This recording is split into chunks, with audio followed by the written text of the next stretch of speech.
Hey fans, let's all congratulate the newlywed here, Mr. John. Is there a different Mr. for a married man? No. And if it is, it hasn't been in about 100 years, I'm sure. Is there like a is there something that's a Mr. for somebody who's not married? Like there's a Miss and Mrs. I think it's only Mr. Like Mr. Mister, that fantastic band. Is there an equivalent, a man equivalent to Miss versus Mrs.? The male equivalent of Miss and Mrs. is Mr. Unlike the feminine titles which denote marital status, Mr. is used for all men regardless of their marital status. For young boys, master is sometimes used, but it is less common in modern usage. I think I'm going to go by master. I will do that, and next time you go to Colonial Williamsburg, you'll be ready. Maybe. Just we'll see. We actually have an ancillary fan of the podcast heading to Williamsburg for the week, and I told him to buckle on up.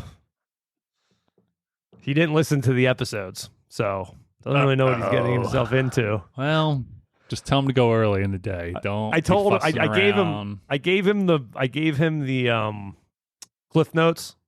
Okay. So we'll see if that works. He said he was going to listen to it, but can't even. I mean, I say he's an ancillary fan because I think he's listened to a couple episodes. He thinks it's stupid, I'm pretty sure. And I can't even get him to listen to something that's about where he's going to be spending a week coming up. So that's a pretty bad sign for that. Is this a relation of yours? No. Friend? Yeah. Somewhat kind of friend? You know him. He's a good friend of mine. Not Initials? as good of a friend of yours. Mr. H. Mr. H. Mr. H is going to have himself a week going down with a couple of couples. Some kids are going to be around. I told him it's not going to be fun. Mr. ZH? He's like, yeah, ZH. Yeah, he was going to go to Jamestown. Ooh. And I told him, but like, so I was like, at first I was giving him the advice that we kind of settled on, where it was like, don't go to the one without an E, just go to the one with an E, because the one without an E is just kind of like a bunch of nitwits run that thing, you know? Right. But he's going with children. So if I were to go with children, I think I would probably pick Jamestown with no E over Jamestown with an E. But I told him if he goes to Jamestown without an E, to make sure that he goes to the museum first. Of course. That's the pause that I was going to give too. Yes. I think it would totally change our perspective. I'm still not very optimistic. And don't spend so much time at the state flags. Yeah, that's a waste. No, what were you saying? I talked over you. Do. No, you're fine. I talked over you. No, what were you saying? Watch the little video at the beginning. Get yourself into the museum part. Get out there. Check out some boats. Check out some log cabins. Well, I told him about get out of there. Oh, dude, I got to tell him to stop at the tobacco fields and take a picture. Got to see how those things are. You think they'll be knee high by July now? If he's going in July, I would think, or this weekend. I got to tell him to stop there. Oh man, I forgot to tell him about that. Hopefully he listens, but I don't think he might. Well, he's got 6 hours to listen down there, so. Well, I forgot about that. And when I brought up the boats, I was just telling him about Jamestown without an E.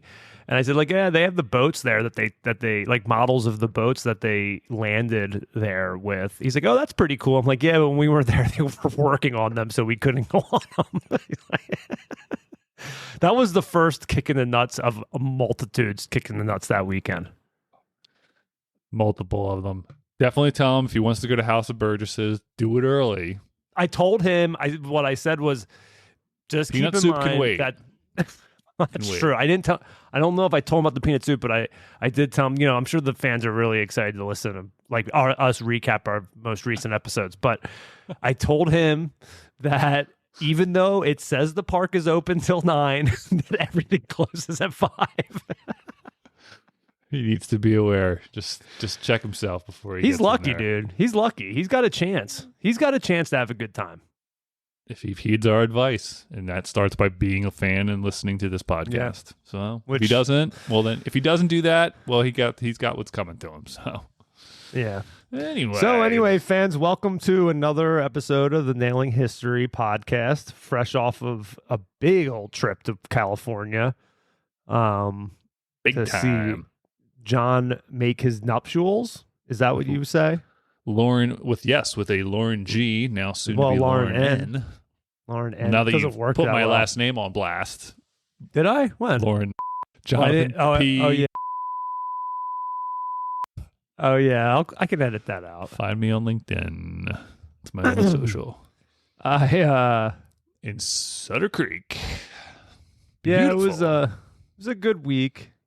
Oh, I did want to give you a heads up. So, I gave some of our bigger fans, Brian K., Andrew S., and Dick Pepperfield, I was hanging out with them on Friday, and they asked me how it went, and I was telling them a couple things, and, you know, they were laughing. We were yucking it up, but the one thing that I made sure to talk about was the Simply Peach juice debacle.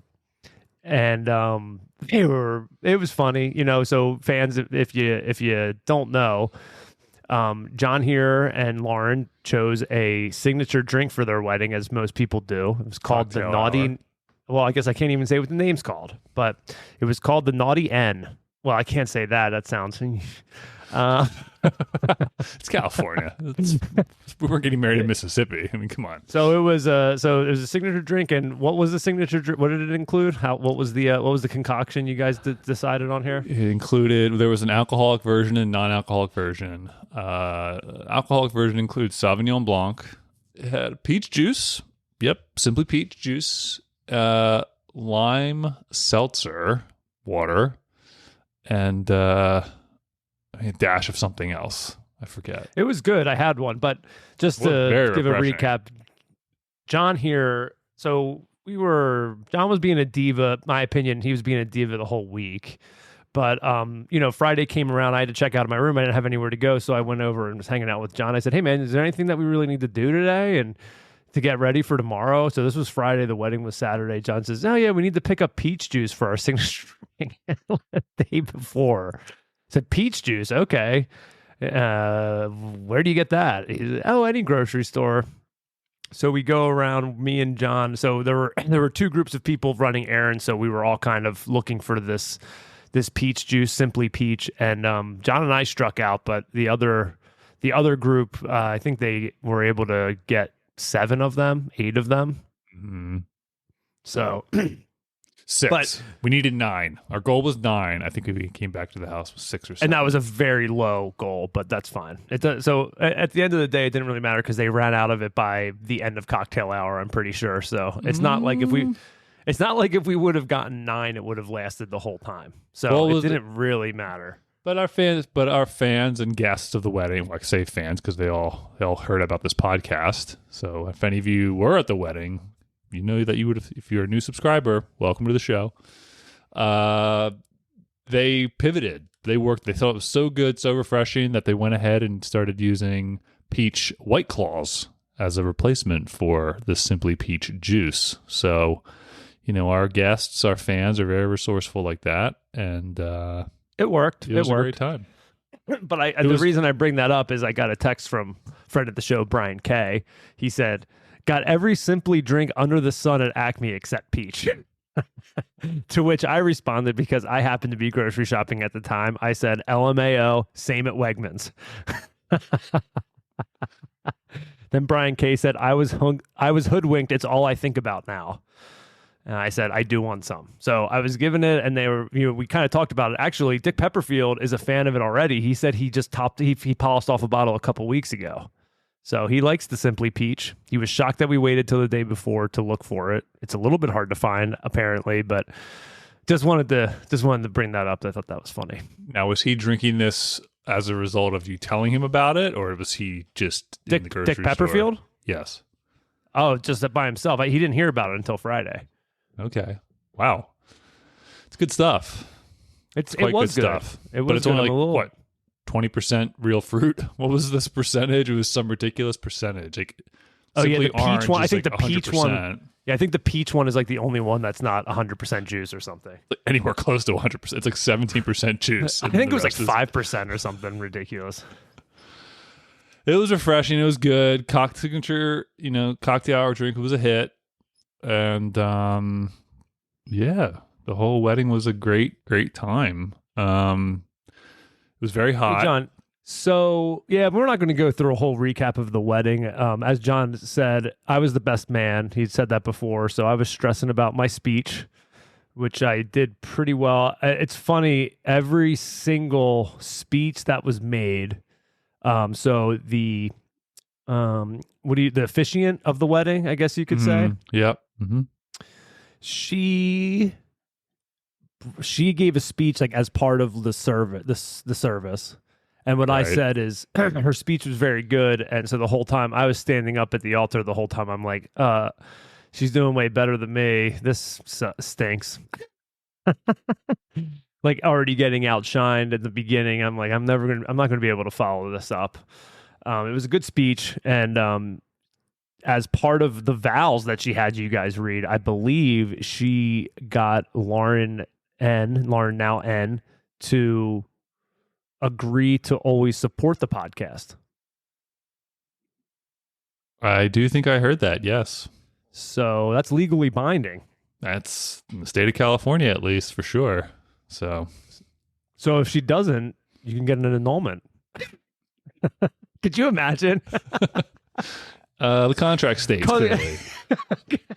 Cause for divorce, doesn't support my podcast. Won't let me live my dreams. But she would never not support it, of course. Well, she doesn't listen to it by any stretch of the imagination. Let's just call it what it is. But I will say she's very encouraging and always asks, "Hey, are you potting this weekend? Hey, are you potting this weekend?" And she upgraded her internet. Did the upgrade for it, as we know, and as you said during the speech, which she was not thrilled to hear. But she wasn't. No, she laughed. She laughed it over. You think she was mad that I said about the internet? Like, did you think Not is mad. that something? Is that No, something not she didn't want mad. people to know about? Kind of a take on, kind of beating a dead horse kind of thing. I guess, we sort of said, hey, it's bad. It's now 7 or 8 months ago, but it did take us long enough to finally fix it. But as soon as we fixed it, it's been pretty good. But yeah, so since then. so the officiant shouted out the podcast. Lauren's sister, who was the maid of honor, shouted out the podcast. I forget exactly what her shout out was, but I do remember she mentioned it. Mm-hmm. And then I just shouted it out through my speech. Continuously. Funny to be shouting out a podcast we haven't been even putting out remotely.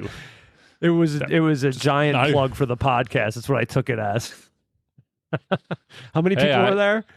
145, something like that. So 145 people heard about our podcast 3 times at one wedding, and we got. So I'm like, oh man, we're at least going to have to get 30 downloads like this upcoming week. At least. I think we got 8. Is that per episode or just an overall? Just overall. Oh, geez. I thought there was going to be someone who were going to just get a hook, line, and sinker, and they were going to download all 38 episodes. Yeah, I feel like it's not a great sign here. But people are encouraging, that you don't want to bring anything down. I mean, I think the positivity was there. I think there was a lot of good buzz in the air. I think people were having fun with it. I will say a little update on the podcast demographics. Got an email here from this company called Pod SEO or Podzio. I'm not sure. Hi, this is what it says. Hi there. When listeners search for Spanish democracy on Apple Podcasts or Spotify, Nailing History appears as result 7. But did you know it's also result number 18 for history enthusiasts and result number 63 for peculiar histories? So that's from Andrea DeMarcy, founder of Podzio. Spanish. I don't know how would Spanish democracy be? Did we ever talk about this? Democracy. Well, we did talk about. We had that episode about Christopher Columbus. Yeah, the Spanish. Did we ever talk? Wasn't of This Week in This History about the Spanish Civil War? Or am I just? I think you're just projecting, making something I think up. so. But yeah, so we got our demographics down. I like that. Number 18 for history enthusiasts. I can't believe we only have three downloads an episode. But well, hey, also it almost sounds like they might be lying just to get us to pay them money for their service. But hey, who's to? So we don't really have much planned for this episode. We wanted to just get on. I surprised John on recording here. Mm-hmm. He wanted to just kind of do a plan for the summer. You know, a to-do list for the summer. Try to get a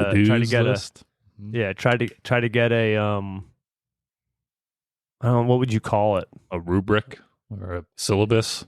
Yeah, I guess so. For the summer? I don't want to do that necessarily. I wanted to get on the airwaves. And what really got me thinking, like, hey, why don't we record this is, John, what have you been working on all weekend? Well, fans, as some of you may know, I've started a relatively new job, over half a year now. But I volunteered to help throw a 4th of July trivia. July, don't act like you're not excited about this. You're such a joke. I volunteered.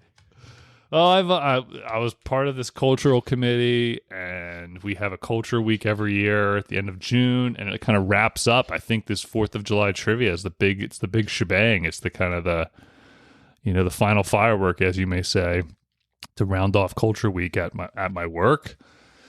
So the pressure's on, and I literally just attended my very first meeting like a month ago, and they were like, "Hey, we need some ideas for the July, and like we normally do a trivia," and I'm like, "Oh, that could be interesting," and like can you run it? And I'm like, "Okay, sure, why not?" So I don't really know what I'm getting into. I've been making these slides all day, and a little bit of ChatGPT, a little bit of Microsoft Copilot. I'll be honest. Help frame what I want to do. And I think what we're going to do here is Matt's going to be my guinea pig. I already ran these by Lauren G and her sister, and I got some feedback. But I think Matt's going to tell us. Get the fans' feedback, dude. Get the fans' feedback. Yeah, we got a week. Y'all, we got a week. July Mr. Pepperfield, we need you to be on top of it. We haven't had a message in a while, so. Well, technically, also no messages from any of the wedding big new whatever. fans. Okay, big new fans. Where you at? Come on. But technically, the superiors will have to approve these questions anyway. But I think we'll be in the clear. I don't think there's anything that's going to get flagged. I'll be the judge of that. Let's go. All right. So any of John's coworkers who he hasn't told about the podcast yet, and just happened to be stuck. Do you want to say where you work so if maybe they're just listeners, they don't recognize your voice? You want to let them know? Don't think I should. Okay. Well, if you work let's just do it this way. If you work in Baltimore City, stop listening to the podcast. Good call. Just flat out. Just turn off your power's probably cut off anyway. If you live in Baltimore City.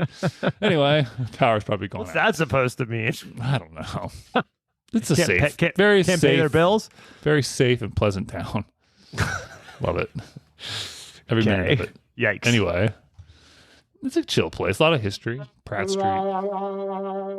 I suggested to some of my coworkers doing a walk down, like a historical walk kind of thing, but we'll see what shakes out. But anyway, moving on. So let's just get down to it. Let's try to speed through it a little bit for the fans so they aren't, I got 33 questions for you.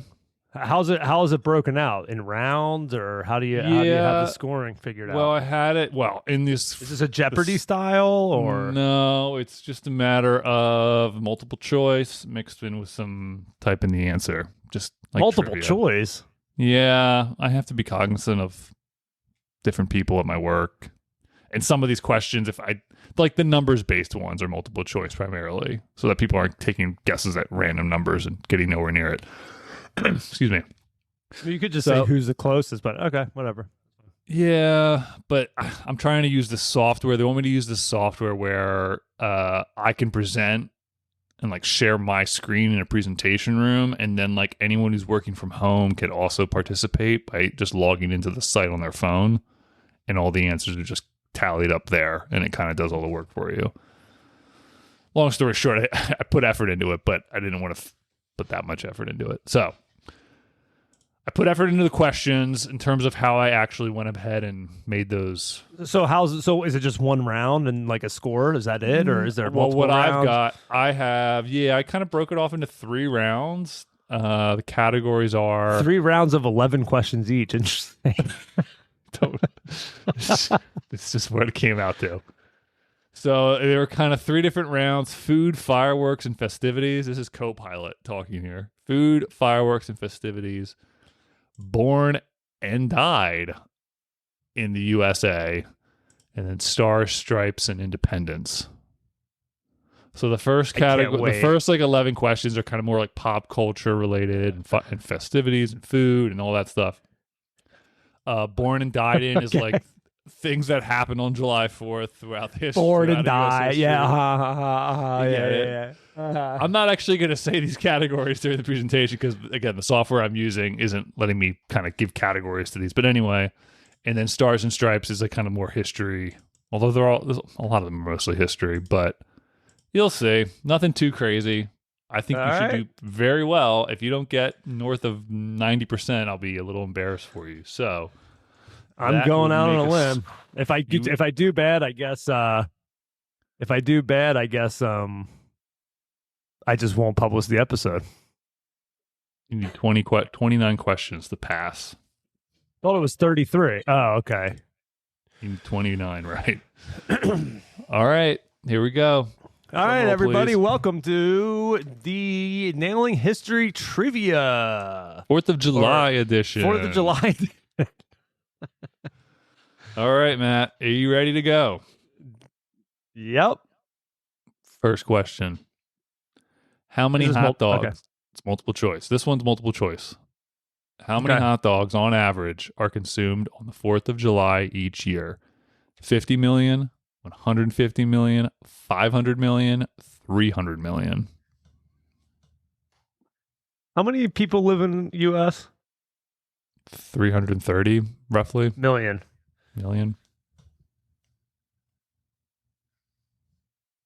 So 50 million, 100 million. 50 million, 150 million, 300 million, 500 million. I'm going to say 150 million. That is correct. What? All right, that's one for you. Are you tallying this? Are you keeping an honest running score? Yeah. All right. Which city is famous for hosting the Nathan's hot dog eating contest every 4th of July? This is a fill in the blank. Well, it's not a blank. Does New York City count as the answer? Yes. Okay. Let me Google that. Then that. Yes, it is. Yeah. Okay. Because it's Coney Why Island. can't I think of Coney Island? But you would take New York City? Well, because Coney Island's not a city, and Coney Island is part of New York City. Yeah. You might want to say what area of New York City, make the answer Coney Island, not New York City. That would be a better question. Okay. So what are you saying I should do? Which? What isn't it like an amusement park considered or vacation or like beach? It's a beach. What New York City beach hosts the Nathan's hot dog eating contest? Okay. I feel like that would be a better question. City beach is famous for hosting Coney Island. It's a beach in Brooklyn. So you could also, well, whatever. Brooklyn? Okay. That's all right. All right, let's go. I'm going to keep it as New York. Why? Because Or no, people aren't going to know that. Wait, you're Just going to leave keep it. the answer being New York? Which city is famous? It's just got to be city. That's just so easy, dude. I don't think. I think a ton of people aren't going to get it. If it was if it was gonna. This is also not a multiple choice one. Okay. It's not multiple choice. If it was multiple choice and it was New York, just leave it. Okay. It's fine. Okay. It's fine. Stupid. Who holds the record for eating the most hot dogs at the Nathan's hot dog eating contest? Joey Chestnut. That's correct. God. Okay. Considered the most popular in the U.S., this pie is a symbol of American values enjoyed by millions every year. Apple pie. That's correct. Could do it. Well. Keep going. It's got to be basic. I mean, why have a trivia if everyone's going to know every answer? But that's fine. Let's keep going. Who sponsors the largest fireworks display in the U.S. on the 4th of July? Target, This is a tough question. Amazon, Kohl's, Macy's. Oh. You know I love Kohl's, but I don't think they got the bread for that. Not enough Especially Kohl's with cash in the world. The CEO's doing. What's the CEO up to? Oh, he got all kinds of trouble. Is he? Yeah. Like cheating scandal. Nice. Ashley Dude. Buchanan after just 4 months on the job. Yeah. Dude, tell me, Invest- tell the fans how I looked in their summer collection, though. You know what I mean? Pretty good. Pretty Yeah. spot on. I guess Target, would be my guess. That is incorrect. Oh, what is it? Macy's. Is it? Yeah. They do the parade too. Well, all right. Which That's a stupid city? question? What are you talking about? That's fine. Which city hosts the National Independence Day Parade? Boston, Washington, D.C., Philadelphia, New York City. I guess I don't know my festivities that well. It's not Philly. Wow, it's almost like I put the easy questions at the beginning. Well, these are stupid questions. It's not Philly. 60 Probably people. not New. from It's all probably different not New. backgrounds. It's probably not New York because they have the hot dog eating thing. It's my thought process there. I guess Boston. Incorrect. Is it DC? It's D.C. Shoot, I'm in trouble now. These are stupid questions. Whatever. Okay. I didn't ask you. I didn't make them for you. I didn't make these questions for you. You're not the target audience. Which 1996 blockbuster film features an alien invasion and a dramatic 4th of July speech by the U.S. president? Independence Day. You didn't write any of these questions, did you? I got help on that one. I did. Which 2010 hit song by American artist Katy Perry has become an unofficial anthem on 4th Firework. of July? Yes. The Independence Day question you should be something like, which movie had the line from Will Smith that said "Welcome to Earth" or something, or like starring Jeff Goldblum or something funny with it, you know. What Independence Day? What movie did Jeff Goldblum need to take a spaceship into the mothership and implant a virus with a laptop computer, and then after it was done, he smoked a big giant stogie with Will Smith on their way back? I was literally told by others. Randy Quaid said, "I'm back." Dude, you gotta make it fun. I would if Which it's movie people we went to high starred an school with. alcoholic deadbeat dad played by Randy Quaid flying an F-16 fighter jet that he flew in the Vietnam War up into the No, he belly of a... I don't think he even flew the plane before. Yeah. Did he fly Yeah. F-16s? Oh my God. You gotta watch the movie again. I thought he was like a crop duster. He was like a busted, broke Vietnam vet. Oh, who could fly fighter jets? Yeah. I thought they were just putting anyone who could fly a plane up in these things. And he had gotten diddled by. Yeah, right. Okay. You should make that more fun, but that's fine. I got another one. I think I might. Also, mind you, most of my college, I think probably 80% of them, English is their second language. So I think going into the obscure details of a 30-year-old film, I don't know. It was an international blockbuster. And they'll know. And they're also very young. All the younger people at my work. Where am I here? Well, yeah, they'll definitely know about the Independence Day parade. In what year were fireworks first used to celebrate the 4th of July? 1789, 1776, 1812, 1777. I was going to guess like 1950. Hence, this is a multiple choice. 1789. Incorrect. 1777. What is the most common color of fireworks used during 4th of July celebrations? White. Correct. Which U.S. president was born on the 4th of July? James Buchanan, Grover Cleveland, Calvin Coolidge, John Tyler.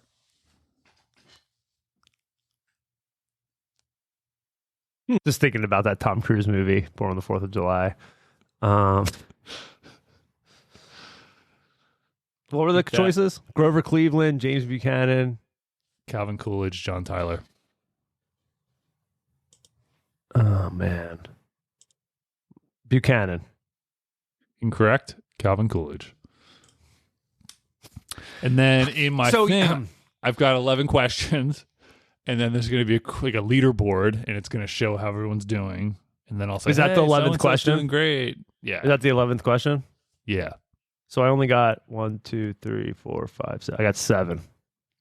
You're already you gotta clear you need a clean sweep. I just don't understand. I don't understand how you think that asking about Randy Quaid flying a fighter jet up to the gut of a mothership, an alien mothership, saying I'm back.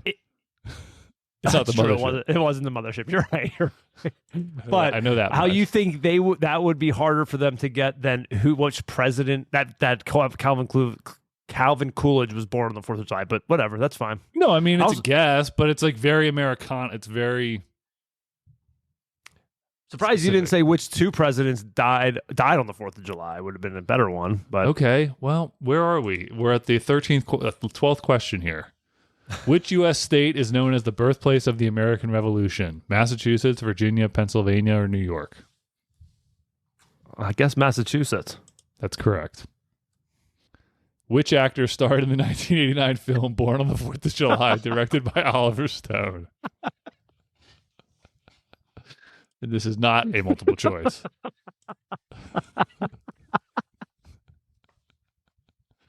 Tom Cruise. You ever see that movie? Yes. I saw the first like 15 minutes of it, and then I don't know why I never finished it. When he was like Syracuse, does it? The beginning of that movie, he's like a guy. He's like a real like all-American guy at high school, right? I think he's a wrestler in high school. And then like military. he asked this girl to go to prom with him or something, and she tells him no, so he joins the military instead. I think he was always going to join the military. I think he was just that. Maybe he was already in there. A guy. But yeah, and then Willem Dafoe just mans up. I think he's in that movie. Isn't that? I think you're. Whatever. Yeah, okay. Willem Dafoe. He meets him in Mexico, and they're both like pissed off. Like at that point, they're both like pissed off vets. Like little Randy Quaid-esque, you might say. But I don't think they're flying fighter jets. Okay. Which 2 frenemy presidents died on July 4th, 1826, the 50th anniversary? I like the frenemy. The 50th anniversary of the signing of the Declaration of Independence. Thomas Jefferson, James Monroe, John Adams, James Madison. If instead of like frenemies, maybe you could be like on again, off again friends or something would be kind of funnier way to say it. I think frenemy encapsulate on again. This thing also has a character limit. I should have said that. I probably should preface that. Thomas Jefferson and John Adams. That is correct. Did you know that John Adams thought Thomas Jefferson, his last words were Thomas Jefferson still lives? But he was think so. Dead. Was he? So TJ he didn't know that. He didn't know. Yeah. On July 4th of were they this the year, were they the last two like of the revolutionary generation to die? Kind of. I think Charles Carroll was. Yeah, but I mean, you're thinking of like the heavy hitters. They were the last two. Charles Carroll was a pretty big heavy hitter. Well, in pop culture, they talk about him in National Treasure. He's like the last founding father referenced in National Treasure. So you finally watched it, huh? I learned that. So you finally watched it. He owned. At the very end. You finally watched it. You finally watched it, huh? Yeah. Talk about. Couldn't wait for me. It's all right. Mr. R wanted to watch it. I think it was on, and then we paused it and watched it. And then the second one's that got me all chapped up. The second one's good. First one's great. I'd rewatch it. I mean, we probably should do it. That's a good movie review. We should. I said that, but you were like not about it. But then I guess I don't know, Mr. R. Good for him. Charles Carroll died in 1832. I guess you listen to him more than me. That's fine. Okay, keep going. Last of the Romans, as they say. Okay. On July 4th of this year, France formally presented the Statue of Liberty to the U.S. ambassador in Paris. 1848, 1914, 1865, 1884. 1884. Correct. Boom. Is that number 4? Is that question 4? And this one's a little spicy because we got Italian connections at my work. That's all I'll say. This Italian patriot was born on July 4th, 1807, and offered a commission in the Union Army during the American Civil War. Camillo Benzo di Cavour, Giuseppe Garibaldi, Giuseppe Mazzini, Victor Emmanuel II. Stupid question. Doesn't matter. We got Italian blood at my work. I got the third one. Giuseppe Mazzini. Yeah. Incorrect. It's Garibaldi. Really? Yeah. That the Garibaldi? Yeah. He was born in America? He wasn't born in America. I didn't say that. He was born on the 4th of July and offered a commission in the Union Army, but he refused it because a war aim for Lincoln wasn't to end slavery at that time. Okay. They should have a movie about Garibaldi called Born on the 4th of July. I mean, he made candles up in Staten Island for a while. He was in the U.S. Went to go see that. Which American founding father, diplomat, and author gave birth to inventions such as the lightning rod and bifocals? You learned this on the podcast. I know that. I'm well aware. And in National Treasure. I'm well aware. Benjamin Franklin. Right. You are. This city is considered the birthplace of rock and roll. Nashville, Memphis, Chicago, Detroit. I guess Nashville? Incorrect. Wait, Memphis? Memphis. Oh, shoot. I didn't have all the... If I would have had all the cities in front of me, I might have guessed that. On July 4th... That's just because of Elvis? Yeah. No, Sun Records. Yeah, and Sun Records. On July 4th, 1865, representatives of this 9-year-old country voted to be, quote, born again as a state via annexation to the U.S. Texas? Correct. Which musical artist released the rock anthem Born in the USA in 1984? John Mellencamp, Bob Dylan, Bruce Springsteen, Tom Petty. You don't need to have a multiple choice for that one. I was thinking the same thing. Okay, I'll take it away. Bruce Springsteen. That song is about Vietnam veterans. I know. Randy Quaid's. The Randy Quaid's among us. Don't need multiple choice. Okay, I will fix that. I agree. I was thinking the same thing. I'm like, that answer sounds born down in a dead man's town. ground. The first kick I took was when I hit the ground. End up like a dog that's beat too much till you spend half your life just covering up now. Born in the USA, I was born in the USA. I was born in the USA. All talking daddy or something. What was that line? Dude, I was just thinking that. It's not in here Cool anywhere. walking daddy. Cool talking walking daddy or something. Oh, yeah. No, it's at the end. Born in the I'm a long gone daddy in the USA. Yeah, I guess the last line is I'm a cool rockin' daddy in the USA. Whatever. Sorry, Steve Rogers, born July 4th, 1918, would go on to be this superhero after volunteering America. for a super soldier program in World War II. Uh-oh. I lost you there. I'm correct, right?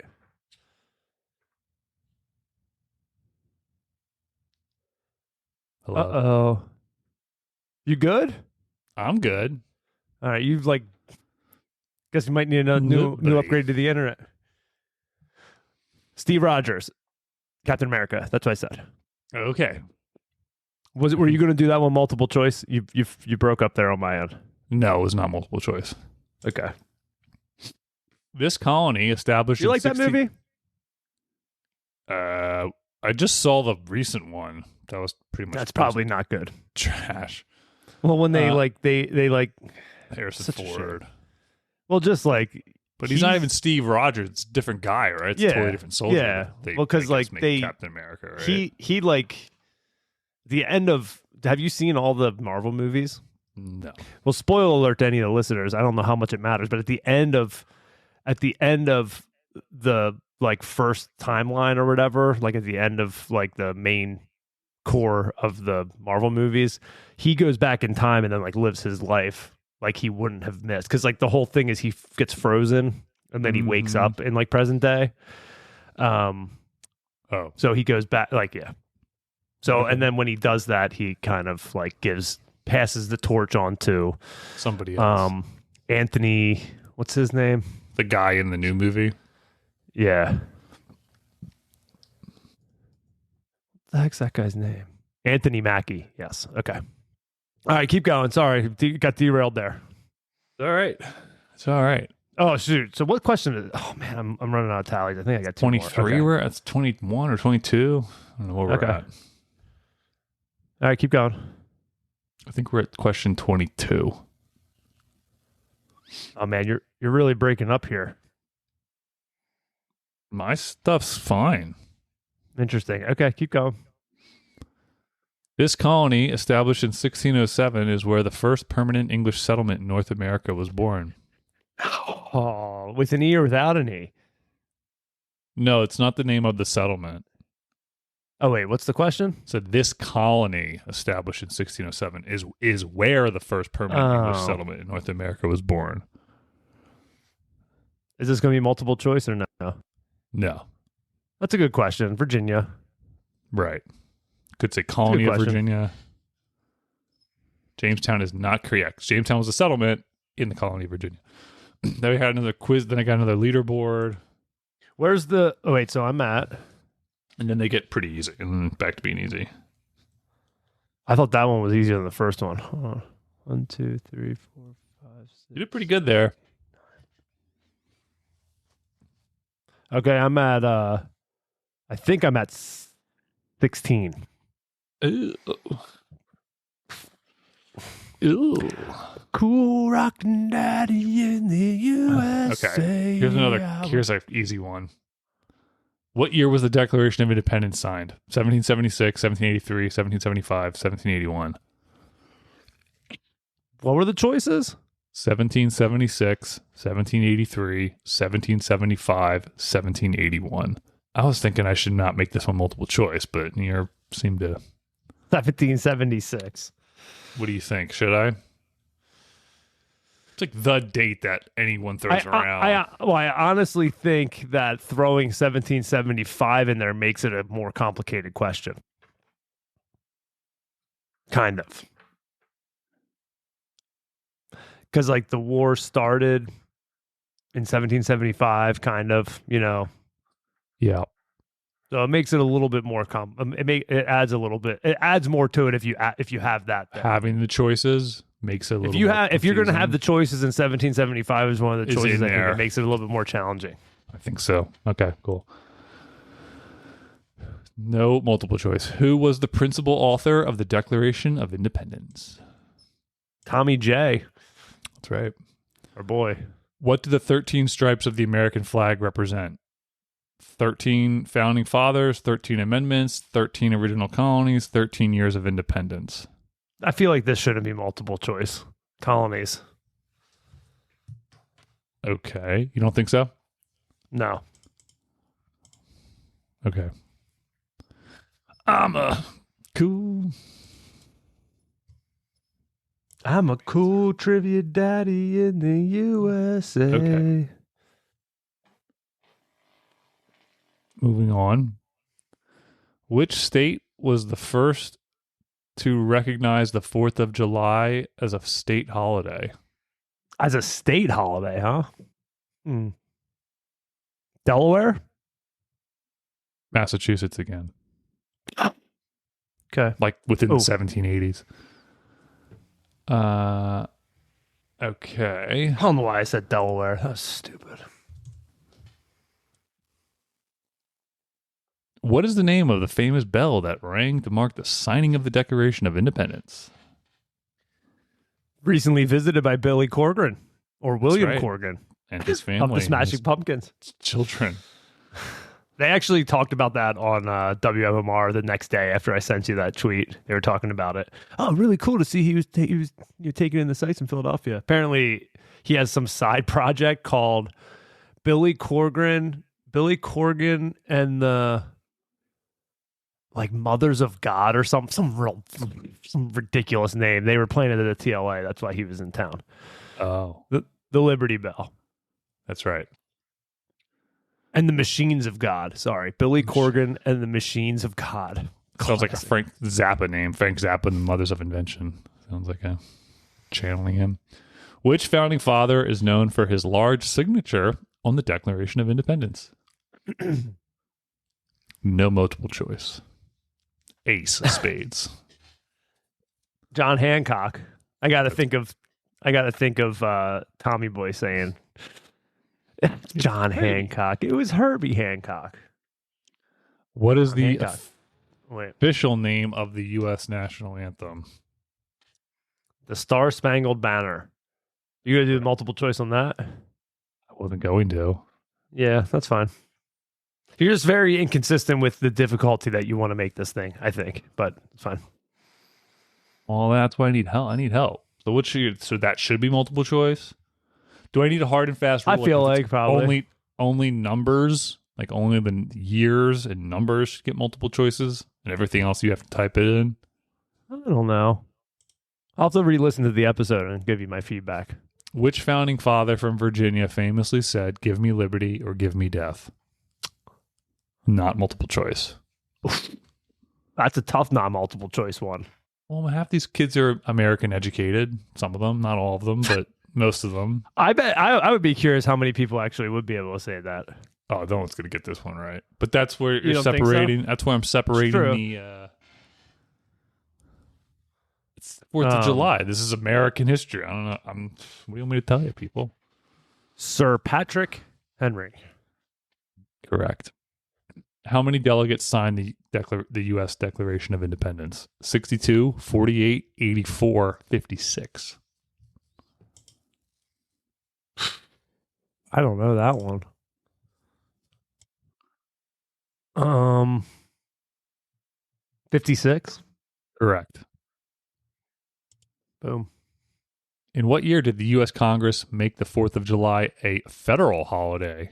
1896, 1924, 1870, 1912.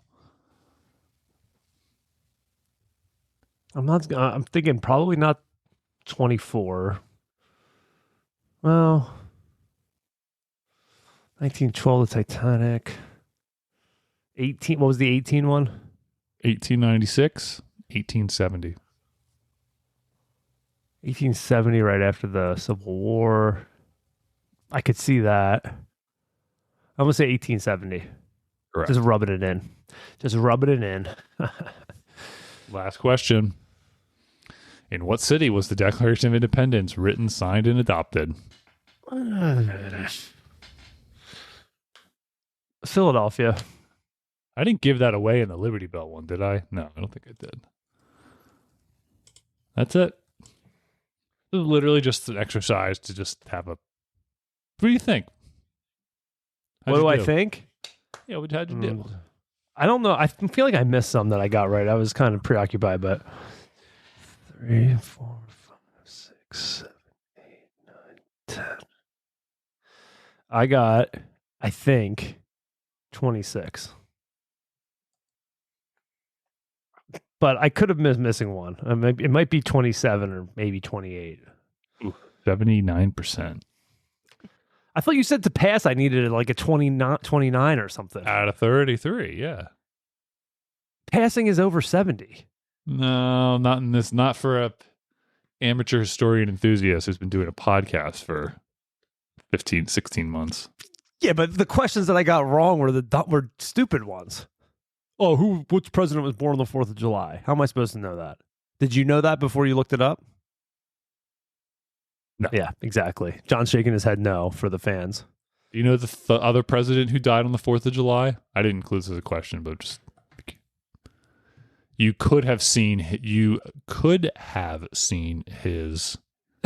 headstone if you just got out of your car and didn't wimp out. I did wimp out. What was that, Monroe? Madison? Yep. Monroe.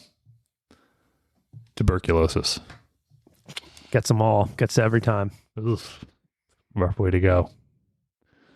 What do you think? It was pretty... It was fine. It wasn't like, wow, that was great trivia. I'm so happy we did it. I think if I were to do that at work, I would have just be kind of like, well, at least I didn't have to work. Sure beats work. That's kind of what they're going for. I feel like you should throw in a Tedusco question. Bonus. What did he do on 4th of July?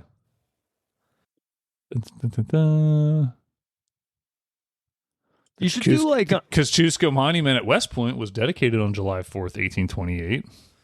I think it'd be cool if like you did like a... like you did... like if you made it like... Who Wants to Be a Millionaire? Remember that show where like the easy questions, they would have like... as the multiple choice, they would have like 3 like legitimate questions, and then one of them was like crazy. So like if you did something like, what was dumped into the Boston Harbor to protest taxes, and you could say wine, tea, ammunition, or like gunpowder, or poop.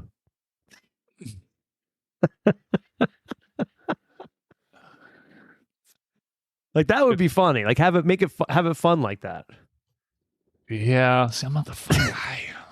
And like, no, it's fine. It's bland. It's just your typical ChatGPT written trivia, I'm sure, which is fine. Just a matter of how you present it, I guess, would be, it's good. Well, I'm presenting it on this. No app, one's gonna say. I don't have an app. No one's gonna say you did a bad job. An opportunity for you to plug the show. Maybe I'll try. Like, make it a question. Be like, what podcast started in your host starring your 2024? host starting by your host. You could just like not say you do it. Just just say like which podcast started in which hit podcast? Which hit podcast started in 2024? Ranked the founding fathers using a deck of playing cards. You could be like, You know, And we're not aware that it had already existed. you could be like Thanks to history Chuck ninjas, the Nailing History podcast. Chuck Senti's Brigade. Yeah, that would be a good one. And then just don't even say anything, and then like everyone gets it wrong. Be like, I guess no, I thought everyone listened to that podcast. Boom.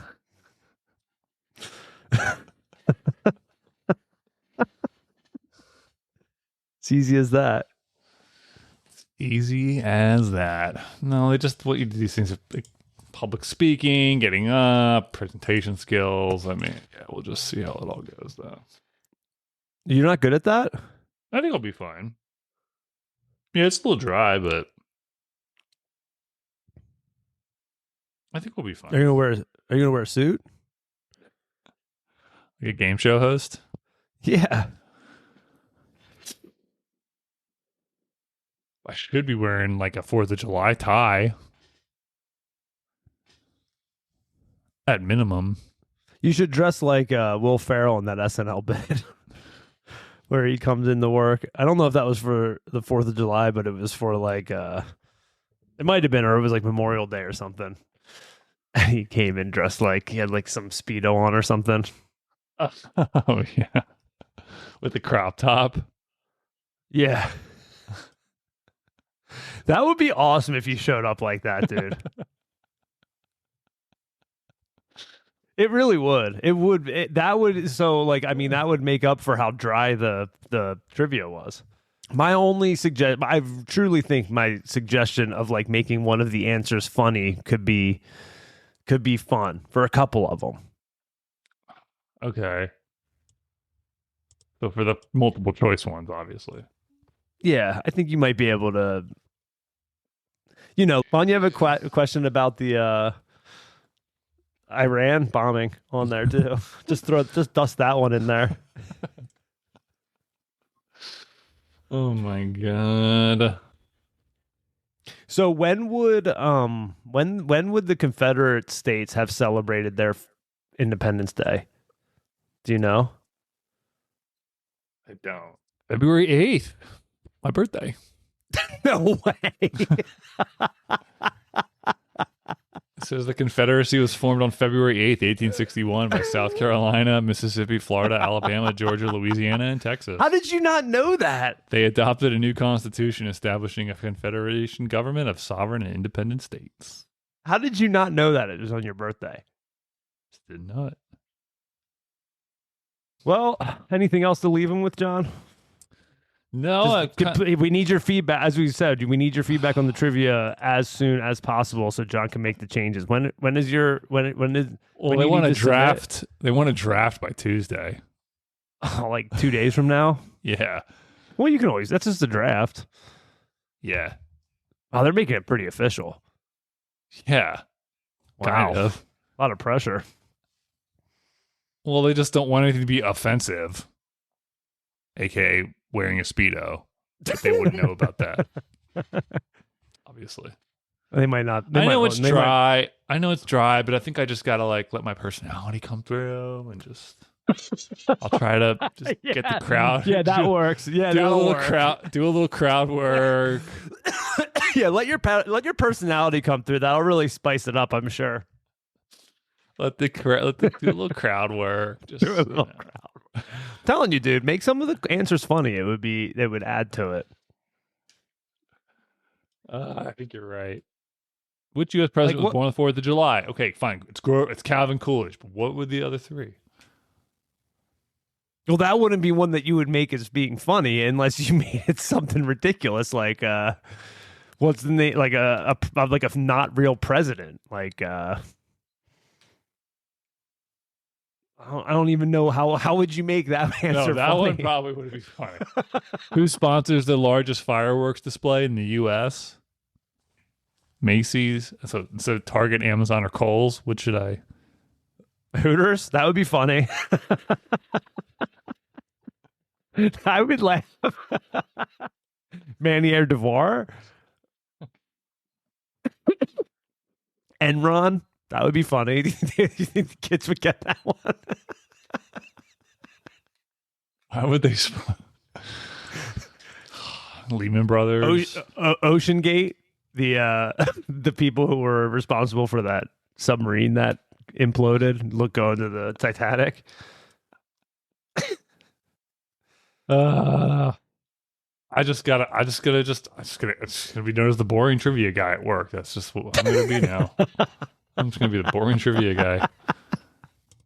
I don't know what to do. All right, well, you can think of that off air. You got anything else to leave anyone with? Want to say thanks for hanging in there, fans? Any new fans? Thanks for hanging with us. Thanks for anyone who decided to take the plunge and start going through our back catalog. I'll just tell myself that those 8 downloads were all from the same person. A real gem of a fan. Yeah, thanks for hanging with, and we love you guys. All right. Well, let's stop dilly-dallying around. Good luck on your trivia. Thank you so much. I ask that you stay curious and keep listening. Give us our feedback on trivia. And feedback on trivia would be much obliged. We have time. I have time. So thank you so much. Nothing like waiting for the last minute. Don't need it for another week and a half.